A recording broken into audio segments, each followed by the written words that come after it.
When news came out yesterday that the Saints were going to be without Teron Armstead for Sunday's game against the Broncos, it felt like a tough blow for this team. But as 2020 tends to do, the thought process behind that was quickly put into perspective. The Denver Broncos are not going to have a quarterback on their active roster. That means the team's either going to turn to a practice squad wide receiver who played quarterback or running back Royce Freeman, who is the team's emergency quarterback and could probably run some wildcat snaps. But they aren't going to have an actual quarterback. So the Saints are definitely going to try to find ways to take advantage of that. And Dennis Allen already has exotic blitz packages that are hard for quarterbacks to pay attention to. You can only imagine what that could be like for an inexperienced quarterback.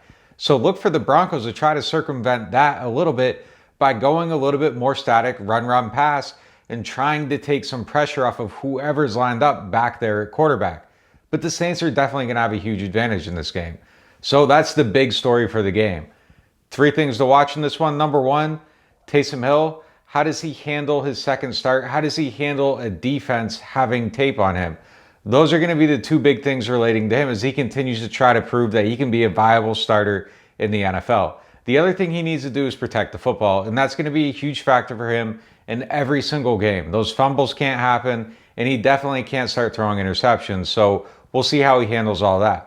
Number 2, the Saints are going to be without the left side of their offensive line with guard Andrews Pete out and Armstead out for this game. So James Hurst and Nick Easton, the expected starters, are going to have to step up. They're going to have to handle it, and they're going to have to keep things off of Hill. And the last thing is just really about the Saints. And there's been a history with this team a little bit of not necessarily getting up for every single game. And I'm not sure we've seen that this year, maybe in individual cases with individual players. But as a collective, they just need to show up, they need to play, and they need to not play down to their level of competition. Going into this game, I would have picked the Saints anyhow. Losing Armstead tightened it a little bit. The Broncos losing every quarterback in their state of Colorado widens it back up. I'm taking the Saints by 15 in this game.